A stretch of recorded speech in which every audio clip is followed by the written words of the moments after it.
Marcus Ellington stood tall in the courtroom, his custom-tailored suit catching the light as he arrogantly adjusted his gold cufflinks. Everyone knew him.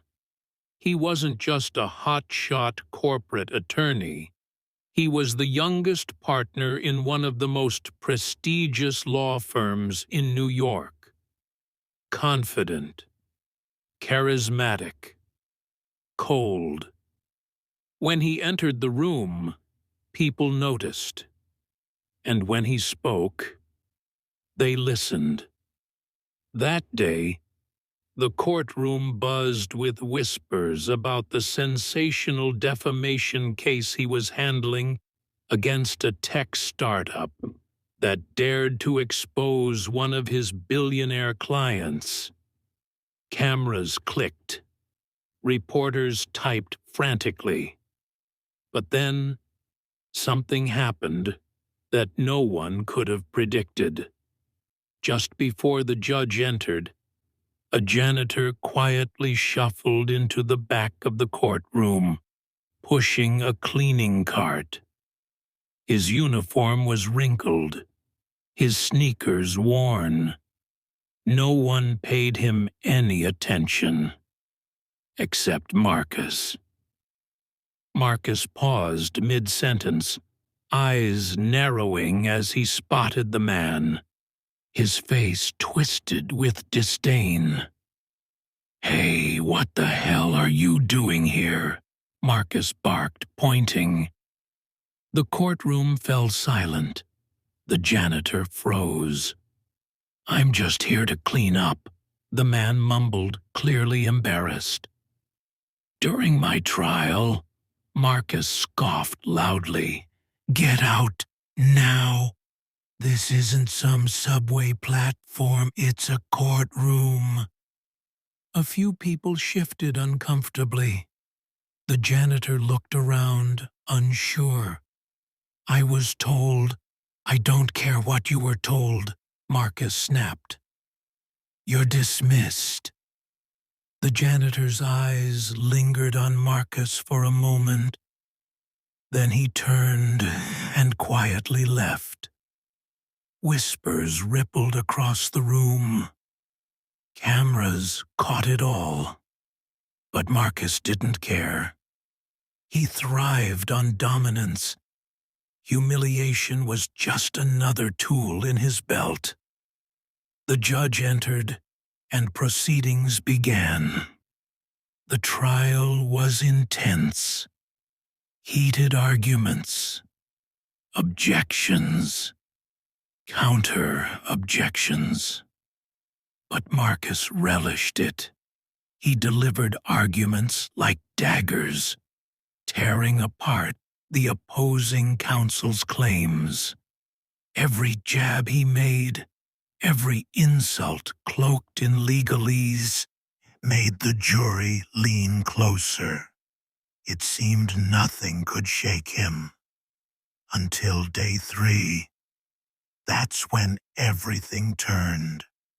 The opposing counsel requested an expert witness, a specialist in corporate defamation with deep ties to whistleblower networks.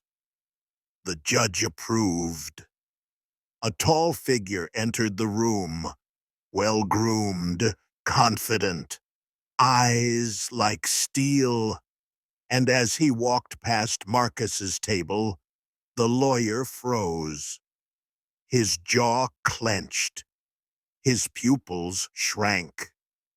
Because the man who had just taken the witness stand was the janitor. The room gasped. Marcus's mouth opened slightly, but no sound came out. The man adjusted the microphone and looked directly at Marcus. "My name is Dr. Elijah Carter," he said calmly. "PhD in media ethics, former consultant to the FCC, and recently undercover observer in this very case." The judge blinked. "Undercover?" Elijah nodded. Yes, Your Honor. I was requested by the plaintiff's counsel to observe Mr. Ellington's conduct outside of formal testimony. We suspected manipulation, intimidation, and unethical behavior toward both staff and witnesses. I agreed to pose as a janitor to witness his behavior firsthand. The courtroom erupted. The judge slammed the gavel. Order, Marcus stammered. This is a stunt. But Elijah leaned forward, speaking into the microphone with a calm intensity that cut through the chaos. On day one, Mr. Ellington mocked a woman for her accent. On day two, he threatened a witness in the hallway, off the record. And on day three, he publicly humiliated a courtroom employee for doing his job, all while knowing cameras were rolling. The jury looked stunned. A few even exchanged glances with the judge. Elijah continued. We live in a time when power is often mistaken for superiority. When money is seen as a license to dehumanize. I was here to see if Mr. Ellington's character aligned with the law he claims to defend. What I found was a man intoxicated by status, blind to the dignity of others. Marcus shot to his feet. This is irrelevant. Character testimony is inadmissible. But the judge interrupted. Mr. Ellington, sit down. He obeyed reluctantly. Elijah's words sank into the room like a heavy fog. You see, I used to be just like him. I chased titles, money, status, until I realized the law isn't just about winning, it's about justice. And sometimes, justice looks like telling the truth, even if it's inconvenient. For the first time in years, Marcus looked nervous, sweaty, vulnerable. Elijah stepped down from the stand. But the damage was done. The jury had seen a man so obsessed with power that he couldn't see the humanity in someone pushing a mop. Over the next 2 days, more stories surfaced. A court clerk shared how Marcus once berated her for misspelling a name. A paralegal admitted she quit his firm because of his relentless insults. One by one, the image of Marcus the master litigator crumbled, replaced by a man feared, not respected. The final blow came when the judge addressed the court. The evidence presented is clear. But beyond facts and figures, this case has revealed something deeper. A truth about how we treat each other. This courtroom isn't just a place for law. It's a mirror. Marcus lost. But worse than the verdict was what followed. His firm distanced itself. Clients disappeared. Sponsors pulled out. And a month later, a video titled "Arrogance on Trial" went viral, highlighting the moment Marcus fired the janitor, then got exposed on the stand. Over 40 million views. His legacy reduced to a cautionary tale. And Elijah? he went back to teaching ethics, occasionally speaking at conferences. But every time he walked past a janitor, he smiled and nodded, because he knew the power of quiet observation, of humility, of seeing people not for what they do, but for who they are. In the weeks that followed the trial, America couldn't stop talking. News outlets debated the implications. Morning shows replayed Elijah's testimony with dramatic music overlays. Social media exploded with hashtags like #JusticeServed and #MopMightDrop. But beneath the buzz, something more meaningful stirred.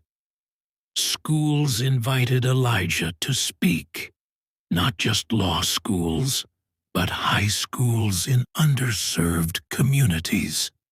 He told them the story, not to shame Marcus Ellington, but to remind every kid in that room that they mattered, that titles were temporary, but dignity was forever. Meanwhile, Marcus vanished from public view. He relocated to a small coastal town far from the media glare. Rumors swirled that he tried to reinvent himself under a new name, but the internet never forgets. His downfall became a case study in PR firms, law schools, and even HR departments.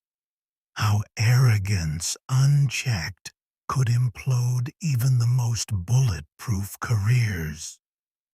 But Elijah didn't celebrate his downfall.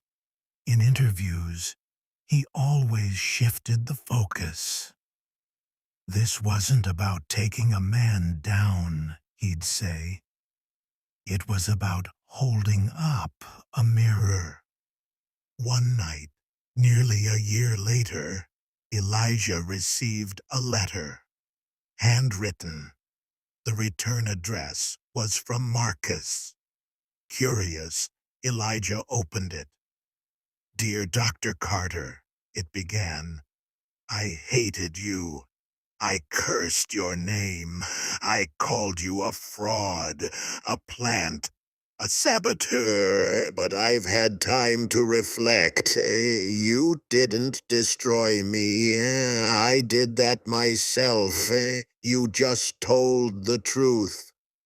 I don't expect forgiveness, but I needed you to know. I see it now. The things I said, the way I treated people. I was blinded by my own image." You helped me see the man I had become, and the one I want to be. Elijah folded the letter gently. He never showed it to the press, never posted about it. But he kept it in his desk, next to his first lecture notes, and a photograph of his parents sweeping floors in the very courthouse where he once stood. Life, he knew, was a full circle. And sometimes the loudest message came not from shouting, but from listening. 1 year after the trial, Elijah gave a TED Talk titled The Janitor Test. It went viral, not because it was flashy, but because it was real. He ended it with a simple question. If no one knew your name, your title, or your paycheck, how would you treat them? That's who you really are. America listened, and for once, it didn't just hear, it understood. The end.